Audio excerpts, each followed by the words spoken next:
Let's talk about Kenya Pipeline being sold.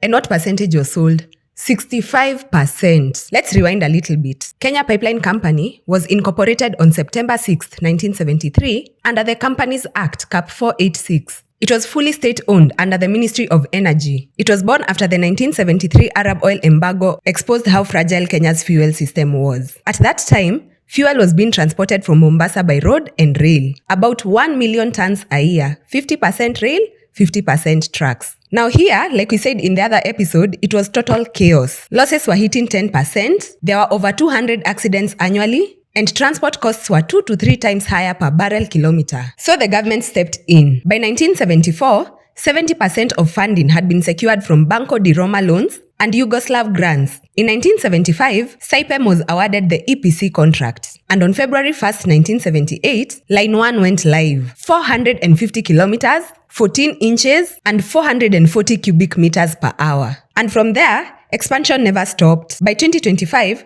throughput had reached 9.9 million cubic meters annually. That's about 9.1 billion liters in 2024 alone. 55% serves Kenya and 45% goes to exports. Uganda relies on it for about 90% of its fuel imports. So you see, it's not a small company. Now let's come to the privatization. The first official attempt to privatize KPC, it happened in December 2008. The cabinet approved it under President Mwai Kibaki as part of a broader state divestiture program. But the timing here, the 2008 to 2009 global financial crisis hit. Investor confidence collapsed. And you remember, Kenya was still recovering from the 2007 to 2008 post-election violence. Then, in 2009, the Triton oil scandal exploded. 7.6 billion shillings. Here, 126.4 million liters was irregularly released under the open tendering system. Privatization quietly stalled.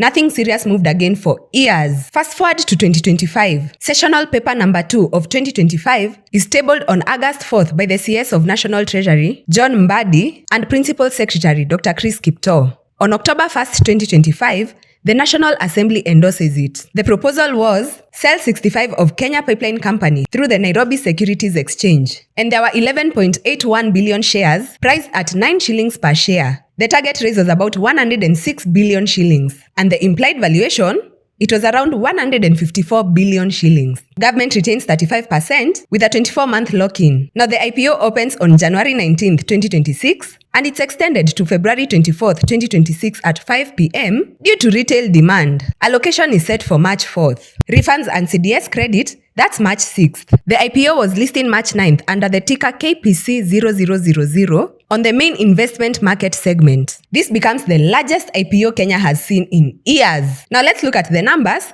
before we get emotional. Fiscal year 2024, revenue hits 35.4 billion shillings. That's up 15%. Then fiscal year 2025, profit before tax hits a record of 15.8 billion shillings. The net profit is 7.49 billion. Gross profit, 23.9 billion shillings. From 2021 to 2025, profit after tax, it grows at roughly 45% CAGR. Throughput increases, infrastructure upgrades continue, and Line 4 Phase 2 is handed over on October 28, 2024, raising Nairobi to Eldoret flow from 330 to 515 cubic meters per hour. It's also good to note that there is zero long-term debt. Dividend remittance to government in fiscal year 2023 to 2024 is 7 billion shillings. So we can all agree this is not a collapsing company. It handles between 91 to 95% of Kenya's fuel volumes. It transports fuel at 42 to 43% lower cost than trucking. SCADA systems monitor the pipelines, and ISO certified labs, they clear imports in about 7 hours. So what's the reason for the privatization? Officially,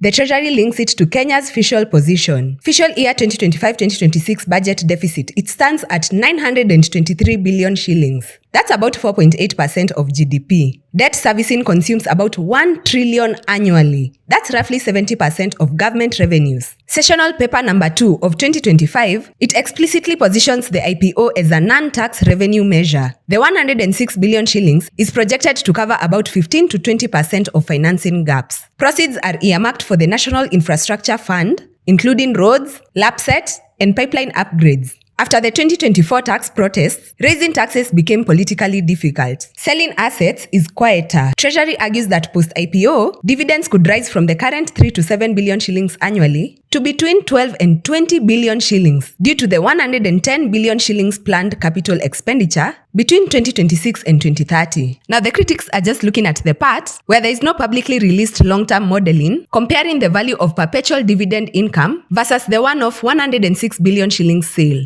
Forfeiting 65% of earnings could mean roughly 4.75 billion shillings per year in lost dividend share at a 50% payout ratio. Independent analysts, they have estimated that the net present value of long-term dividends, it could range between 200 to 300 billion shillings, depending on discount assumptions. But that math has not been released by the Treasury. So I know this conversation is tense because on one hand, KPC is attractive, profitable, it has predictable cash flows, making it perfect for investors. On the other hand, it is strategic infrastructure that Uganda relies on for 90% of its fuel. So I think the question here should be more mathematical than emotional. Is a one-time 106 billion shilling injection, is it worth surrendering majority ownership of a company that generates billions annually and carries zero long-term debt? I think that's the question that we're supposed to be asking.